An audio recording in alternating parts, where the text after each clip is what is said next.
할렐루야. 2022년 2월 27일 주일입니다. 어느새 2월의 마지막 주일이 되었었네요.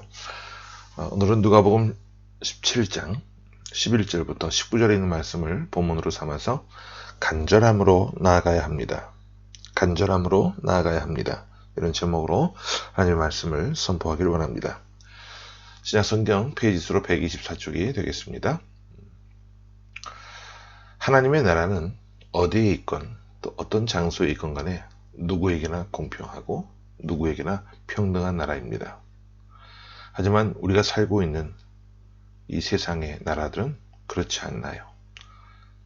부모가 누구냐에 따라 또 어떤 직업을 가지고 있느냐에 따라 한정된 공간에서 겉으로 볼 때는 평등하고 공평한 모습일지 몰라도 그렇지 않은 곳에서는 공정하지 않고 공평하지 않고 힘 있는 사람들끼리 권력 있는 사람들끼리 모여드는 그런 습성이 있는 것을 보게 되죠.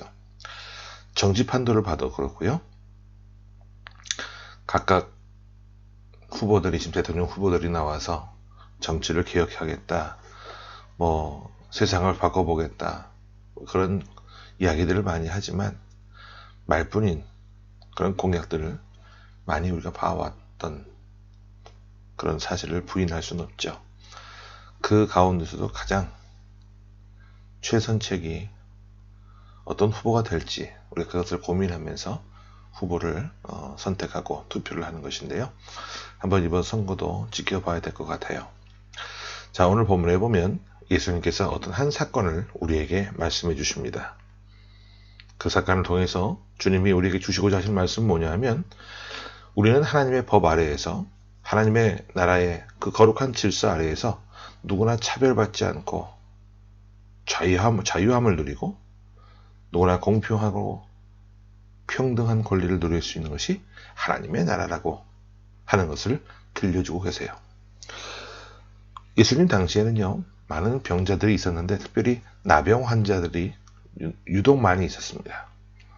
그리고 이 나병 환자들은 몰려다니는 모습을 갖고 있었어요. 예수님께서 어느 한 마을로 들어가실 때도 나병 환자 10명이 멀리감치 서서 주님 앞에 청을 하는 그런 모습으로 오늘 본문이 시작이 되는 것을 보게 되는데요. 자, 우리 12절과 13절부터 먼저 말씀 보겠습니다.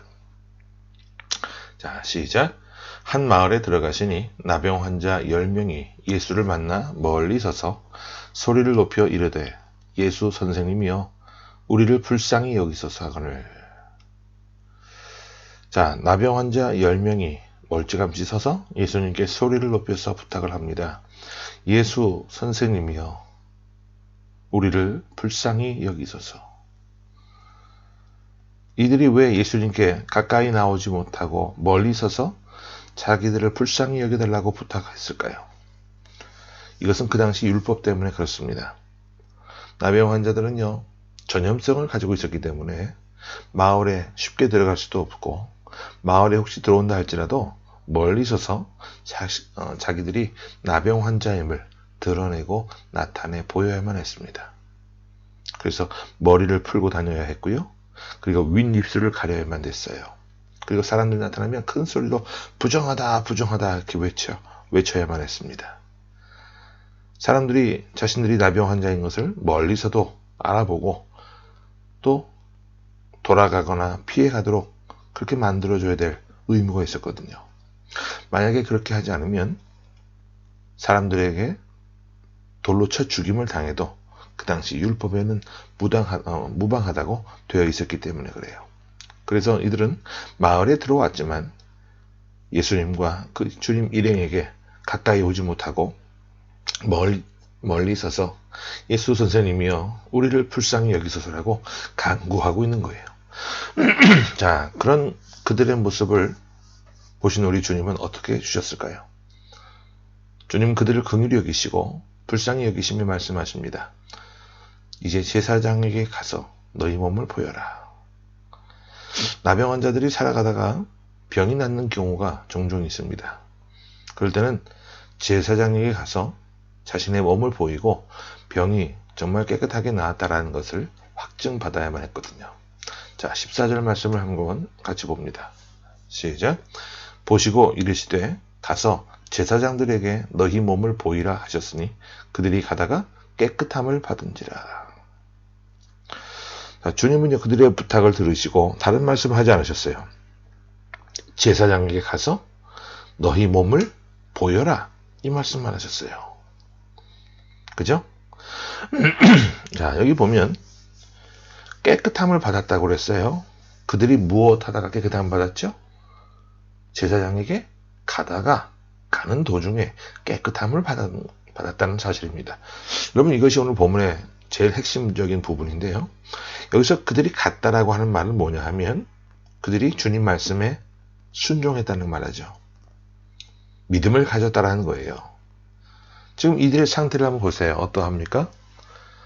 고름이 흐르는 옷에 손에 붕대를 감고 있고 온몸에서 썩은 냄새가 진동하고 있어요. 그럼에도 불구하고 이 사람들은 주님 말씀에 순종하며 나아가요. 어떤 환경이나 조건 바라보지 않고 있는 모습 그대로, 내 모습 이대로 주받으옵소서. 이 찬양하며 나아가는 거예요. 그냥 주님 말씀하신 대로 온전히 믿고 순종하며 나갔을 때 그 가는 도중에 깨끗함을 받은 거예요. 얼마나 놀랐습니까? 여러분, 믿음은 헛되지 않습니다. 순종이라고 하는 것은요, 여러분, 그것을 가볍게 여기지 마세요. 주님이 원하시는 일이라고 한다면 여러분들 100% 온전한 헌신과 섬김의 자세로 나아가 보십시오. 주님의 길을 열어주십니다. 치료해 주십니다. 고쳐주십니다. 그런데 문제는 그 이후에 터져요. 주님께 이런 은혜를 받았으면 응당 사람의 도리로서 감사하기 위해서 찾아와야 되는 것이 당연한 모습인 것 같은데, 그런데 감사하기 위해 찾아온 사람이 단 한 사람밖에 없었거든요. 15절과 16절을 연이어서 보겠습니다. 15절 말씀 같이 봅니다. 시작. 그 중에 한 사람이 자기가 낳은 것을 보고 큰 소리로 하나님께 영광을 돌리며 돌아와 예수의 발 아래에 엎드려 감사하니 그는 사마리아 사람이라. 여러분, 감사는요, 축복의 문을 여는 열쇠와도 같습니다. 그런데 주님께 감사하기 위해 찾아온 사람은 단 한 사람, 고침받은 사람은 10사람이었는데 그 중에 한 사람만 나온 거예요. 9사람은 다 사라졌어요. 그런데 그 한 사람은 어디 출신 사람이냐 하면 사마리아 사람이었습니다. 여기에 대해서 다시 한번 설명을 드릴 필요가 있을 것 같아요. 이 사건을 다시 역추적을 해서 재구성을 해보면 이렇게 유추할 수 있는데, 지금 나병에 걸린 사람이 10사람입니다. 그죠? 그들이 유대인일 수도 있고 헬라인일 수도 있고 사마리아인일 수도 있어요. 그들이 나병이 걸렸기 때문에 그들은 이 나병이라고 하는 천형 앞에서는 그들의 출신 성분이나 출신 지역, 그들이 어떤 사람이냐 하는 것은 전혀 문제가 되지 않았습니다. 왜? 나병에 걸렸기 때문에. 나병 환자들끼리 모여서 집단 거주지에서 거기서 먹고 살고 구걸하면서 그들은 살기 위해 발버둥을 쳤습니다.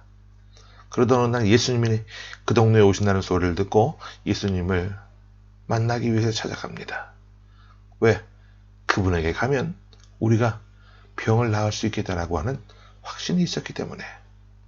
예수님을 찾아올 때도 그들이 유대인이건 헬라인이건 사마리아인이건 어떤 이방 족속이건 그건 그들에게 전혀 문제가 되지 않았어요. 왜? 병만 나으면 됐으니까요. 그런데 와서 예수님의 은혜를 입고 병이 나았습니다. 병이 낫고 난 이후에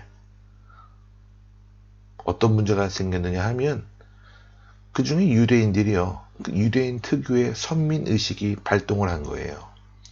병이 낫고 나니까 이래봬도 내가 유대인인데 이 더러운 출신의 이 사마리아인과 함께 있을 수가 없겠다라고 하는 그런 마음이 갑자기 생겨난 것이죠. 그래서 그들은 자기들끼리 작당을 해서 돌아가 버립니다. 그리고 그 자리에는 사마리아 사람, 오직 이 한 사람만 남게 된 거예요. 사마리아인은 병 낫기 전에도 혼자였고, 오히려 그는 병에 걸려서는 유대인들과 함께 동질의식과 연대의식을 갖고 살았지만 병이 낫고 난 이후에 다시 혼자가 돼버린 거예요. 하지만 그는 그럼에도 불구하고 자신의 병을 고쳐주신 주님이 너무너무 고마워서 다시 주님 앞에 찾아 나온 것이죠. 그런 주님을 보시고, 주님께서는 그를 보시고 질문을 하십니다. 17절과 18절을 봅니다. 시작. 예수께서 대답하여 이르시되 10사람이 다 깨끗함을 받지 아니하였느냐? 그 9은 어디 있느냐?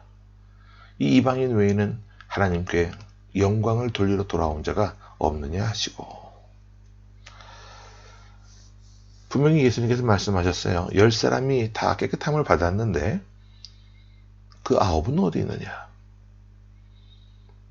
그리고 그 찾아온 사람이 이방인인 것도 아신 주님께서 이 이방인 외에는 하나님께 영광을 돌리러 돌아온 자가 없느냐라고 안타까운 마음으로 부르짖으신 거예요. 한탄하신 거예요. 그 아홉은 어디 있느냐? 여러분, 우리가 이 말씀을 정말 깊이 생각을 해봐야 돼요. 여러분, 교회 공동체라고 하는 것이 어떤 곳입니까? 교회 공동체는요, 모두가 답답함을 가지고 나온 그 10명의 나병 환자와 같은 사람들이 모인 공동체입니다. 모두가 다 절실한 마음, 간절한 마음을 갖고 주님 앞에 나와야 합니다. 우리가 주님 앞에 나올 때 그런 답답했던 심정들을 갖고 나와야 되고 하나님 앞에 맡겨야 돼요. 하나님, 저에게 이런 문제가 있습니다. 주님, 제 몸에 이러한 병이 생겼습니다. 주님, 제가 해결할 수 없는 인생에 이런 문제가 있습니다. 원하오니 주님 해결해 주시고 고쳐 주옵소서. 주님께서 해결해 주셔야만 제가 살 수 있습니다. 해결해 주시고 고쳐 주시면 절대로 주님을 떠나지 않겠습니다. 그런 마음가짐으로 주님 앞에 나왔습니다. 옆을 돌아보아도 이 사람도 나와 비슷한 문제를 가지고 있어서 사회적 신분이 어떻든 간에 그런 것과는 상관없이 교회 안에서 연약하고 불쌍한 사람들끼리 연대의식을 갖고 지내요. 동질감을 갖고 서로 위로하며 지냅니다. 세월이 흘러갑니다. 삶이 나아졌어요. 문제가 해결되었습니다. 병도 낫게 됐고 생활도 좋아졌고 문제가 해결되었어요. 그러자 어떤 문제가 또 생기게 되느냐? 교회 공동체 안에서 끼리끼리 장벽이 생겨요. 가진 사람들끼리, 있는 사람들끼리, 배우고 사회적인 신분이 있는 사람들끼리, 그런 사람들이 자기들끼리 코드가 맞는 사람들끼리 공동체를 따로 또 공동체 안에 또 다른 공동체를 형성해요. 그렇게 되면 보이지 않는 담과 보이지 않는 벽이 생겨나게 되죠. 어쩌다가 새로운 가족이 들어옵니다. 그 새로운 가족 역시 문제를 갖고 들어온 사람이에요. 그런데 생활을 하다 보니까, 믿음 생활을 하다 보니까 교회 공동체 안에 보이지 않는 벽을 느끼게 되고 넘을 수 없는 선이 있음을 깨닫게 되고, 그러면 어떻게 되죠? 떠나버리게 되는 거예요. 여러분, 여기서 오늘 주님께서 그 아홉은 어디 있느냐 하신 이 주님의 말씀이 바로 오늘날 이 시대의 교회 공동체 안에서도 벽을 쌓고 살아가고 있는 교회들에게 주님이 하시는 말씀임을 기억할 수 있기를 바랍니다. 주님은 찾아온 이 선한 사마리아인에게, 나병 환자였다가 고침받은 이 사람에게, 이방인이었지만 주님 앞에 감사를 고백하기 위해 찾아온 이 사람에게 구원을 선포하십니다. 19절을 보고 정리합니다. 시작. 그에게 이르시되 일어나 가라. 내 믿음이 너를 구원하였느니라 하시더라. 나병 환자일 뿐만 아니라 맹인을 길에서 만나셨을 때도 보라, 내 믿음이 너를 구원하였느니라. 똑같은 말씀을 하시거든요. 감사를 표현할 줄 아는 사람, 주님 앞에 나와서 자신의 병 나음에 대한 그 거룩한 감사를 표현하는 사람들에게 주님은 영혼의 구원을 선포해 주셨습니다. 간절함으로 나온 자, 육신의 구원을 받았을지언정 감사를 표현하지 않는 그 아홉은 영적인 구원을 받지 못한 그런 지경에 빠지고 맙니다. 그들이 만든 장벽이 오히려 주님과 그들 사이를 갈라놓는 장벽이 되고 말았어요. 오늘 우리는 어떻게 살고 있습니까? 우리는 공동체 안에서 사회적 신분과 직업이 어떠하건 교회 공동체는 차별받지 않는 곳이 되어야만 하고 서로 벽이 없는 곳이어야 되고 주님 안에서 함께 연대하는 곳이 되어야 함을 깨달아야 될 줄로 믿습니다. 내 교회다, 네 교회다, 내가 속해 있는 교단이다, 아니다, 이런 어리석은, 이런 구태의연한 모습에서 이제는 벗어나서 함께 그리스도의 의를 추구하고 그의 나라와 의를 세워나가는 그런 모습이 있어야 한다는 거예요. 한국에서도 마찬가지지만 특별히 이곳 중국 땅에서는 더욱더 그런 모습들이 절실해요. 우리는 이 세상을 살아가면서 내 삶을 주님 앞으로 인도해 주신 하나님 아버지께, 그리고 우리 주님 앞에 늘 감사하는 마음을 갖고 그 감사를 표현하는 믿음의 백성된 삶이 되어야 될 줄로 믿습니다. 그리할 때 또 다른 길을 우리에게 허락해 주시고 축복의 문을 우리에게 늘 활짝 열어주시는 하나님을 늘 우리가 만나게 되는 그런 은혜로운 삶의 모습이 될 줄로 믿습니다. 함께 말씀을 기억하며 기도하겠습니다. 살아계신 주님, 은혜를 감사합니다. 우리가 예배할 때, 말씀을 듣고 또 기도하거나 찬양할 때 그냥 단순한 마음으로 드리는 것이 아니라 간절한 마음으로 하나님 앞에 나아가는 모습이 있게 하여 주옵소서. 물론 사람은 할 수 없지만 하나님은 능히 하실 수 있다라고 하는 이런 믿음을 갖고 주님 앞에 나오는 저희를 되게 하여 주옵소서. 특별히 이 나병 환자들이 하나님 있는 모습 그대로, 자신들의 모습 그대로 썩은 냄새가 나고 고름이 철철 흐르는 그 옷과 붕대를 감은 그 모습 그대로 시선 의식하지 않고 하나님 앞에 나왔을 때에 그 모습을 우리가 기억하며 우리도 어떤 위선이나 허세 이런 거 다 내려놓고 있는 모습 그대로 하나님 앞에 나와 하나님의 도움을 얻을 수 있는, 주님의 크신 은혜를 받을 수 있는 그런 자리에 설 수 있도록 하나님 저희에게 더 귀한 믿음을 허락해 주시기를 원합니다. 특별히 감사를 표현할 줄 아는 삶이 되게 하시고 거룩한 모습으로 감사를 표현할 때 더 큰 감사의 제목을 얻고 주님 앞에 구원의 선포를 얻을 수 있는 그런 복된 자리에 설 수 있도록 하나님 우리와 함께하여 주옵소서. 특별히 우크라이나 사태를, 그 전쟁을 주님 기억하시고 하나님의 선하신 뜻 가운데 전쟁이 속히 종식되게 하시고 더 이상의 피 흘림이 없게 하시고 그 한 나라의 국군이 쇠퇴하여서 많은 사람들이 더 어려운 지경에 빠지지 않도록 하나님 온 인류에 하나님의 은혜를 더해 주셔서 이 문제들을 위해서 더 기도하고 관심 갖고 사랑으로 해결해 나갈 수 있는 그런 은혜가 임할 수 있도록 하나님 강권적으로 역사하여 주옵소서. 그리고 20대 대한민국 대통령 선거일이 얼마 남지 않았는데 하나님의 뜻 가운데 하나님이 세우기를 원하시는 귀한 대통령이 세워져서 다시 한번 대한민국을 새롭게 일으킬 수 있는 귀한 일꾼이 세워질 수 있도록 하나님 동행하여 주옵소서. 살아계신 주 예수 그리스도의 이름으로 감사하며 간절히 기도하옵나이다. 아멘.